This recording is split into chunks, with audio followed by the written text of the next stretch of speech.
Alright, तो आज मैं एक्सप्लेन करूंगा ओमनीसिएंट रीडर्स व्यू पॉइंट का chapter 15। So without wasting any time let's begin.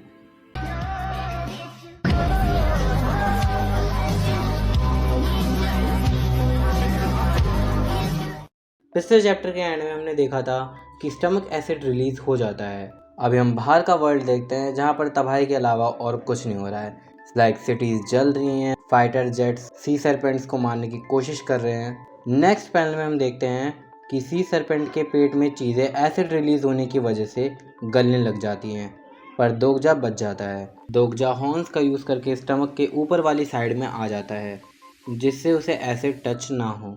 आगे दोगजा कमज़ोर हालत में कहता है, क्या मैं सही में बच भी पाऊँगा? मैं स्टोरी का मेन कैरेक्टर नहीं हूँ, मैं तो बस एक रीडर हूँ। ये कोई सपना तो नहीं है ना? काश होता। मेरी पहले की ज़िंदगी भी कुछ खास नहीं थी, पर फिर भी वो किसी सी सर्पेंट के पेट में ज़िंदा रहने से तो अच्छी ही थी। अभी एसिड ख़त्म हो जाता है और हम देखते हैं कि दोगजा सर्वाइव कर लेता है। यहाँ दोके भी आ जाता है और कहता है, बहुत बढ़िया। हमें पता लगता है कि ये 4th डे है, यानी कि दोगजा 4 दिन से सरवाइव कर रहा था। दोके भी कहता है, मुझे पता नहीं था कि तू थॉर्न्स का इस तरह इस्तेमाल करेगा। दोके भी आगे बोलने वाला ही था, लेकिन तभी दोगजा बेहोश होकर नीचे गिर जाता है और सी सर्पेंट मर जाता है और सिनेरियो कंप्लीट हो जाता है। दोगजा को 9000 कॉइन्स मिलते हैं। वर्चुअल स्क्रीन दिखाती है कि दोगजा पहला इंसान है जिसने टियर 7 के सी मॉन्स्टर को मारा है, और इसलिए इस अचीवमेंट की वजह से उसे 1000 कॉइन्स और मिलते हैं। इसके बाद दोगजा होश में आता है और कहता है, ओह मैं जिंदा हूँ। अभी दोके भी बताता है कि स्टोन हॉक्स कोस्ट लाइन्स पे रहते हैं और स्मॉल सी क्रिएचर्स को खाते हैं। वो अपने थॉर्न्स को अपने शिकार में घुसा देते हैं और उसकी सारी एनर्जी ले लेते हैं।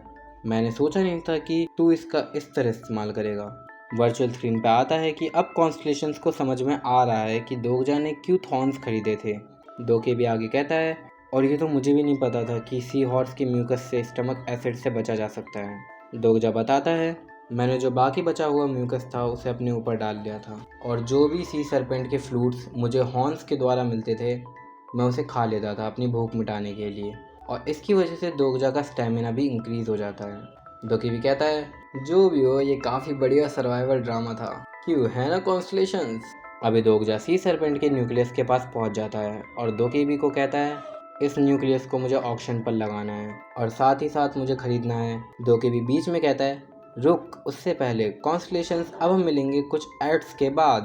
दोगजा भी लाइक ए। अभी दोकेबी दोगजा को स्ट्रीम कॉन्ट्रैक्ट एग्रीमेंट दे देता है, जिसमें पहली चीज़ ये लिखी होती है कि दोगजा को नीचे लिखे सारे रूल्स फॉलो करने पड़ेंगे जब तक वो मर नहीं जाता या फिर सारे सिनेरियोज कंप्लीट नहीं हो जाते। दूसरी चीज़ होती है कि वो कोई सपोर्टिंग कॉन्स्टलेशन को चूज़ नहीं कर सकता है। तीसरी चीज़ होती है कि दोगजा बस और बस दोकेबी बियोंग के चैनल में ही एक्टिव रहेगा। चौथी चीज़ होती है कि जब तक स्ट्रीम कॉन्ट्रैक्ट है तब तक दोगजा और दोकेबी प्रॉफिट शेयर करेंगे, और शेयर करने का रेशियो म्यूचुअल एग्रीमेंट के द्वारा डिसाइड होगा। दोगजा दोकेबी से कहता है, कॉन्ट्रैक्ट तो बढ़िया है पर एक चीज़ मिसिंग है। दोकेबी कहता है, अच्छा सील ना, कोई नहीं उसकी ज़रूरत नहीं है। दोगजा कहता है, रेशियो किधर है? दोकेबी कहता है, अरे हाँ वो हाँ 50-50 कैसा रहेगा? दोगजा कहता है, अबे पागल समझा है क्या? दोकेबी कहता है, पर ये मार्केट रेट है भाई। दोगजा बताता है कि कॉन्स्टलेशन दोकेबी को कॉइन्स देते हैं जब दोकेबी उस कॉन्स्टलेशन का इनकारनेशन अपने चैनल पर दिखाता है।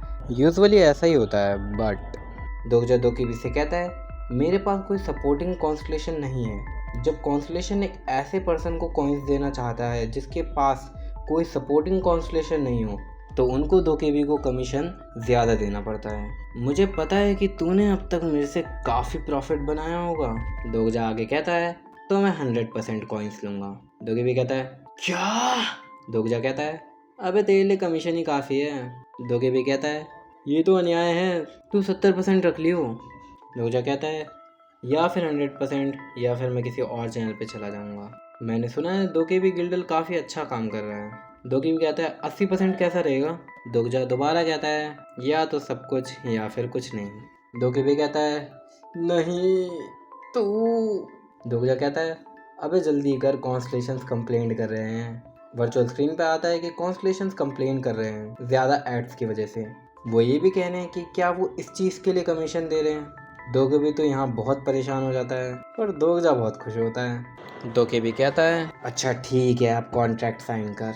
दोगजा कहता है एक और चीज़, मेरे को कॉन्ट्रैक्ट फ़ी तो दे दे, बस 5,000 कॉइन्स। आगे हम देखते हैं कि दोगजा सी सरपेंट में से बाहर निकलकर और तैरकर किनारे पे पहुंच जाता है। दोगजा कहता है चलो मैं बच गया और मैंने उसके साथ कॉन्ट्रैक्ट भी कर लिया है। दोकेबी बीउंग की तो हालत ही ख़राब हो गई थी। दोगजा बताता है कि वो अपनी एट्रीब्यूट विंडो को एक्सेस नहीं कर पा रहा है। उसने दोकेबी से भी इस चीज़ के बारे में कहा था, पर वो भी इस चीज़ में कुछ नहीं कर पाया। दोगजा कहता है वैसे इससे मुझे काफ़ी बेनिफिट होगा, क्योंकि इससे कोई भी मेरी एट्रीब्यूट विंडो देख ही नहीं पाएगा। अभी दोगजा सेकंड सिनेरियो के एरिया में पहुंच जाता है। यहाँ पर एरिया काफ़ी पॉइजनस होता है। दोगजा कहता है असली खेल तो अब शुरू हुआ है एंड दैट्स इट। इसी के साथ चैप्टर ख़त्म हो जाता है। अगर वीडियो अच्छी लगी हो तो लाइक कर देना, चैनल पे नहीं तो सब्सक्राइब कर देना। मैं मिलता हूँ तुमसे किसी और वीडियो में, तब तक के लिए बाय।